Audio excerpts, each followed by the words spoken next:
Israel and Hamas reached a ceasefire agreement on Wednesday. It's a major breakthrough that could bring an end to the war. For Farah Hatot, a 20-year-old in a refugee camp in central Gaza, it was difficult to capture all the emotions she was feeling. صراحة يعني مشاعري ملخبطة مش عارفة شو بدي أحكي. She said, honestly, I don't know what to say. My feelings are mixed. But as soon as I saw the news, I cried and kneeled to the ground to thank God. Farah is studying to be an English translator, but the war disrupted her studies. She said she's been displaced 9 times since it began. She said it was hard to believe the ceasefire news at first, but that disbelief gave way to celebration. يعني صراحة مشهد ما بيوصفش يعني الحمد لله شكرا. She said repeatedly, thank God, and that it was an indescribable scene. People whistling and cheering and celebrating. And she said regardless of our agony, our sadness and loss, people's happiness is indescribable. الأسى والحزن والفقد. We saw footage of people in Gaza rushing into the streets, waving Palestinian flags, cheering. And meanwhile, in Israel, according to my colleagues' reporting, there was sort of a mix of emotions among families of hostages held in Gaza. Some were hopeful that they would soon see their loved ones, and others were nervous and fearful that the whole thing might collapse before their relatives got brought home. Claire Parker is in Jerusalem, covering the Israel-Gaza war for The Post. She's monitoring the early hours of this historic moment. Israel still has to ratify the deal. Prime Minister Benjamin Netanyahu's office on Thursday cast doubt on whether it would be formally approved. But if it does go through, the first phase of the ceasefire would begin in several days. So for Israelis, the initial 6-week phase of the deal will lead to the release of nearly 36 hostages, 33 to be exact, who were captured by Hamas on October 7th, 2023. And in exchange, hundreds of Palestinians detained in Israeli prisons or detention centers will be released. Israel will withdraw troops from some parts of Gaza and also surge humanitarian aid into the enclave. But there are questions about whether the truce would hold and what it would take to rebuild Gaza. Israeli attacks have killed more than 46,700 people there, according to the Gaza Health Ministry. The toll does not distinguish between civilians and militants, but the ministry says that women and children make up more than half of those killed. Many people in Gaza have also been displaced, and much of the enclave's infrastructure has been destroyed. People are celebrating, but they're also asking what comes next. And some of the biggest, most controversial questions, including whether this deal will lead to a lasting peace and who will run Gaza after the war, those still aren't resolved. And implementing even this first phase of the agreement will be hugely challenging, both logistically and politically for both sides, and for, humanitarians involved in that work, and for the 3 parties guaranteeing the deal, Egypt, Qatar, and the United States. From the newsroom of The Washington Post, this is Post Reports. I'm Elahe Izadi. It's Thursday, January 16th. Today, after more than a year of war, there's a fragile ceasefire agreement between Israel and Hamas. I talked to Claire about what is in this agreement and why it took so long to get here.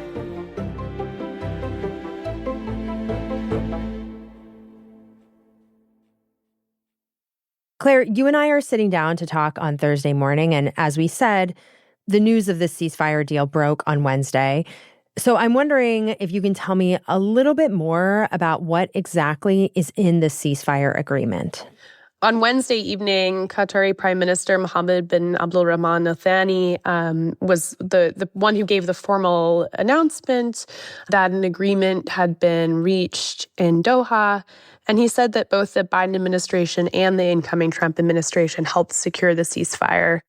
What we have seen from the U.S. in the past few days seeing a collaboration transcending both administration was a clear demonstration for the commitment of the U.S. to reach to that deal. And I really would like to thank both the envoys who are here with us in the last couple of days, and they played a vital role in reaching to this moment. There are 3 phases to the deal, and only the details of the first phase have been agreed. So that's what was announced yesterday. And that first phase is supposed to last for 42 days, during which fighting will stop, and an initial 33 hostages seized from Israel during the October 7th attacks will be released in exchange for hundreds of Palestinian prisoners. And these exchanges will happen in sort of small batches over the course of that period, very carefully choreographed according to ratios depending on the profiles of the hostages and prisoners. The agreement was supposed to kick into effect on Sunday, according to what Qatar's prime minister announced yesterday evening in Doha. And the Israeli government was supposed to convene to approve the deal at 11 a.m. local time this morning. But then Israeli Prime Minister Benjamin Netanyahu's office put out a statement saying that the meeting had been delayed because Hamas had introduced sort of new conditions or new demands that were complicating the full approval of the deal. And Israel has accused Hamas of reneging on its agreements. Hamas, meanwhile, has said the group is committed to the deal. So it's pretty unclear at this point sort of where things stand and what happens next. But what we're hearing from Qatar and Egyptian mediators is that there's still, confidence that this deal will move forward. It's just some minor details that need to be still hashed out in Doha. So, Claire, let's assume that this deal does go into effect, in several days. You told us a little bit about what happens in the first phase, the details there. Can you tell me a little bit more about what happens with Israeli troops? Will they remain in Gaza, or will they be withdrawing immediately? So during phase 1, the Israeli military is supposed to withdraw from population centers in Gaza, but they're not withdrawing completely. So they're going to stay along the Gaza-Egypt border, which is an area known as the Philadelphia Corridor, and also in a buffer zone along the borders of Gaza. Basically, the idea is to create this secure zone between Gaza and southern Israel. Does this mean that also more humanitarian aid can get into Gaza during these first 42 days? Yeah, so that is part of the deal. We've heard that the expectation is that between 500 to 600 trucks of humanitarian aid per day are supposed to get into Gaza under this deal. That's more than 6 times what's currently getting in. So it would be a huge increase. And that is really badly needed by the population there, which is hungry, lacking clean water and hygiene, lacking proper shelter from the cold. I've talked to some aid agencies who say it will be tricky to scale this up so quickly. They haven't been, at the table during these negotiations, and they're just kind of being told that this big ramp up needs to happen now. But there are a lot of obstacles. So not a lot of crossing points into Gaza are open right now. There's a big backlog of trucks waiting outside to enter. Israeli inspection processes for the trucks remain really difficult, aid groups say, and looting by armed gangs is still a problem. So it's not clear how fast civilians will get this much needed relief. Mm-hmm. And what about Palestinian civilians who've been displaced from parts of Gaza? Will they be able to return to other parts that they had left? Yeah, so the north of Gaza used to be home to more than 1 million people, and many of them were displaced and driven south during the war and not allowed back beyond this, sort of corridor created by the Israeli military that bisected Gaza. So now under this deal, a big demand of Hamas throughout the negotiations has been that Palestinians should be allowed to return to the north. And that is indeed supposed to occur during this first phase after the first week of the deal's implementation. So Claire, you and I, we're talking right now about this first phase, phase 1. But what about what happens after that? What do we know about the roadmap of phase 2 and phase 3? This has been part of the the challenge of reaching this deal. Israel has not wanted to commit to ending the war, and Hamas previously had demanded that they do so before they release any hostages.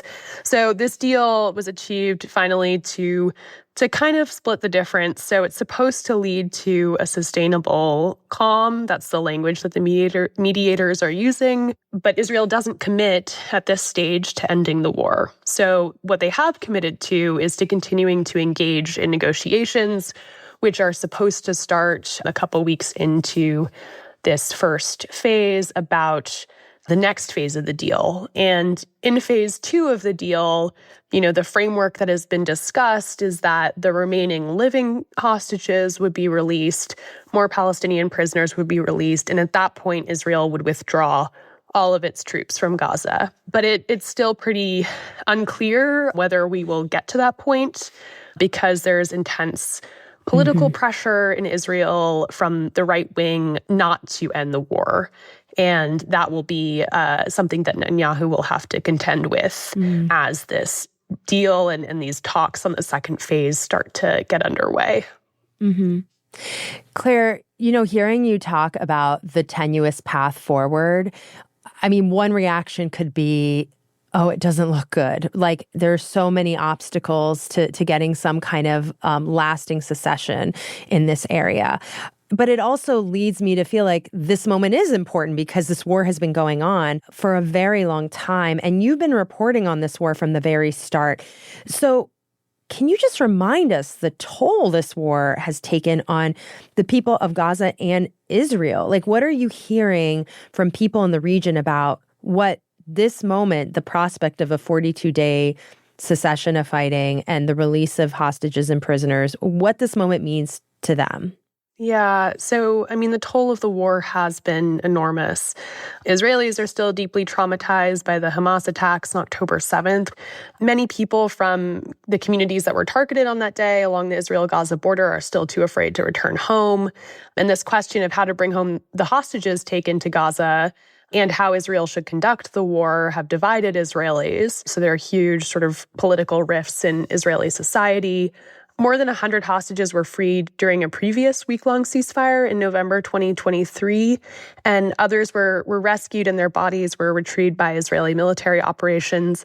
But 98 hostages, alive and dead, remain in Gaza, according to the Israeli authorities, and their families, of course, are desperate to reunite with them or give them dignified burials. And so the mood was pretty mixed because this is not the sort of all-for-all deal that a lot of the hostage families have been pushing. 33 of those 98, so about a third, will be released under the first phase, and there's huge questions around whether the second phase will even happen. So for the families of those who remain, there's still a lot of fear and concern that the talks will collapse.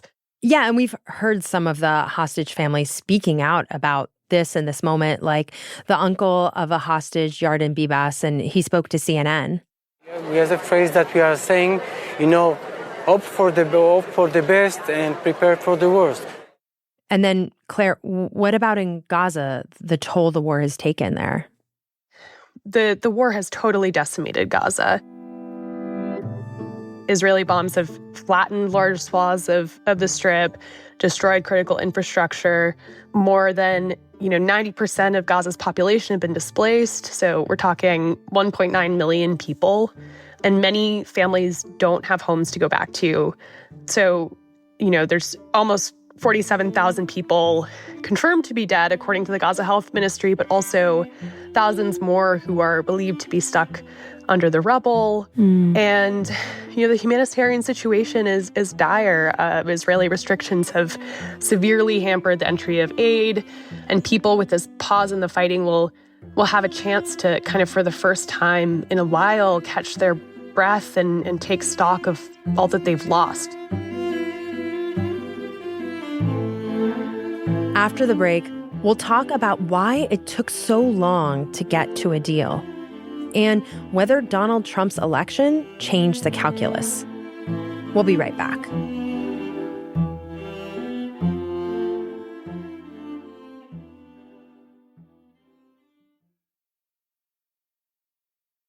So, Claire, at this point, this war has been going on for more than a year. And I don't know about others, but I feel like I would constantly hear of, oh, maybe there's a deal. Oh, it's fallen apart. Maybe there's a deal. Oh, it's fallen apart. Why has it taken so long to get to this point?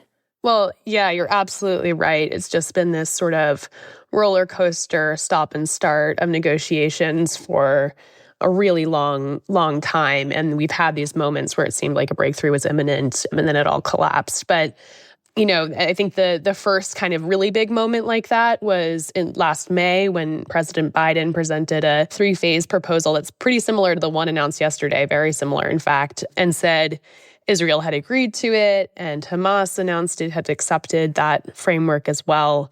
But the kind of talks from that point about the details of the agreement kept running into snags. And then over the summer, Netanyahu hardened his position, saying that he wanted to keep control of Gaza's southern border and insisting on security checkpoints for Palestinians returning to the north. And in the fall, even members of his own security establishment were urging him to end the war, but Netanyahu insisted on continuing to fight. And a lot of critics and political analysts here in Israel have, accused him of prolonging the war to ensure his own political survival, since his right-wing allies don't want to see a stop to the fighting. And meanwhile, Hamas has, insisted on guarantees that any truce would lead to a permanent end to the fighting. So that's a completely opposing demand. And they are in an existential sort of fight for their existence. So it's been just incredibly difficult to achieve a breakthrough. So what happened this time? What changed the calculus? So I think it's a combination of things.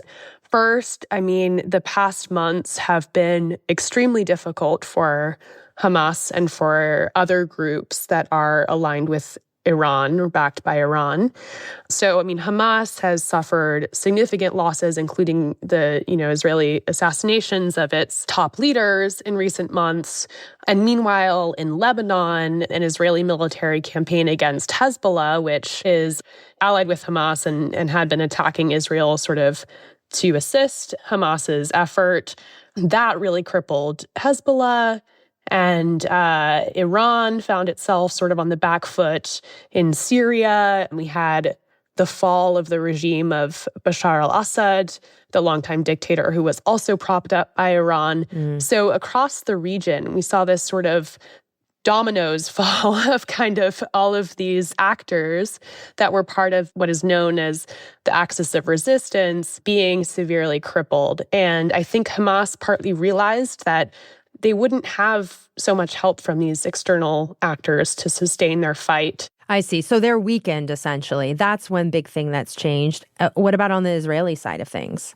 Yeah, so on the Israeli side, Netanyahu has also come under enormous domestic pressure to end the war. The hostage families have been protesting and calling for a deal for, more than a year. Also, I think there's been more consternation as more Israeli soldiers are getting killed in the fighting. More coffins are coming back to Israeli families.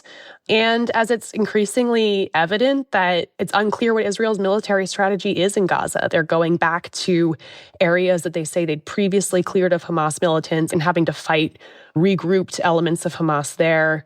It's not clear where they can kind of go from here militarily. And also internationally, the war has been extremely detrimental to Israel's international image because of its conduct of the war. And Netanyahu faces an arrest warrant from the International Criminal Court on war crimes charges. So it's been very costly internationally too. But I do think, and it's important to say, that the view from the region certainly is that a large part of this is the Trump effect. It's the U.S. election coming to the fore here. Oh. Okay, so talk to me about that. What do you mean by the Trump effect? What role did the United States have in getting to this agreement? And what is the Trump effect here? So first, just to set a little context with the Biden administration, apart from, they've repeatedly chastised Netanyahu and the Israeli military for the civilian death toll in Gaza and for restrictions on humanitarian aid, but they haven't been willing to use the United States leverage to meaningfully restrict military assistance to Israel to get them to change their behavior or to move toward a ceasefire deal. And Trump didn't even have to get that specific with threats, but he, I think his kind of strong language, saying that there would be hell to pay if there wasn't a deal by his inauguration. If they're not back by the time I get into office, all hell will break out in the Middle East. Can you elaborate? And it will not be good for Hamas, and it will not be good, frankly, for anyone.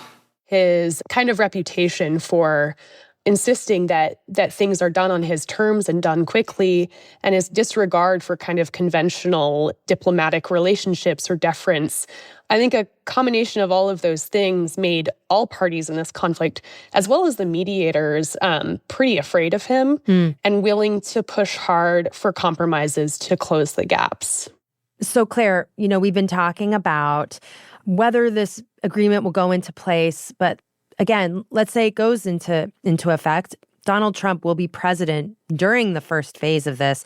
And it also makes me wonder, how should we expect the incoming Trump administration to approach the peace negotiations during even those next critical stages, during phases 2 and 3? Yeah, it's tricky to say for sure. But we know that Trump has made it very clear that he wants to see an end to the war. It seems like he has other foreign policy priorities and wants the war over, and has kind of also campaigned on this idea that he's a peacemaker and will end global conflicts. Trump has been very supportive of Israel and also Israeli expansionism. He's also cut funding for UNRWA, the main agency that supports Palestinian refugees, and he's taken a lot of actions that were seen as pretty against Palestinian interests in the past. But I think, a lot of people in the region, including Palestinians and politicians and citizens of neighboring Arab countries, have seen him as this figure who has the kind of brute strength and sort of commands a level of deference on the world stage that could bring about peace in what has been a devastating war. And I think the question of kind of whether long-term that peace will be on terms favorable to Palestinians is really an open one. And if Trump's political appointees are anything to go by, I don't think that will be the case. But everyone is just desperate for an end to the bloodshed.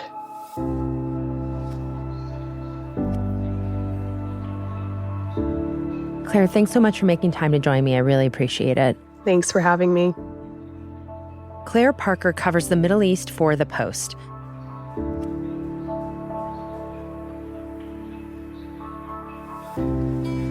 On Thursday afternoon, people in Gaza were reminded that the war is not yet over.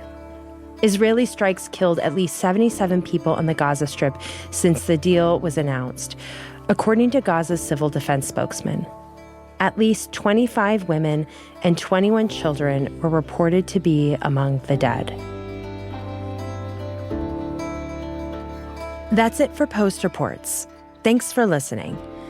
If you're looking for the latest updates on the big news of the day, you should check out our morning news briefing, The 7. We bring you the 7 stories you need to know about every weekday morning by 7 a.m. You can listen to it wherever you listen to podcasts. Today's show was produced by Ariel Plotnick with support from Emma Talkoff. It was mixed by Sam Baer and edited by Monica Campbell with help from Maggie Penman.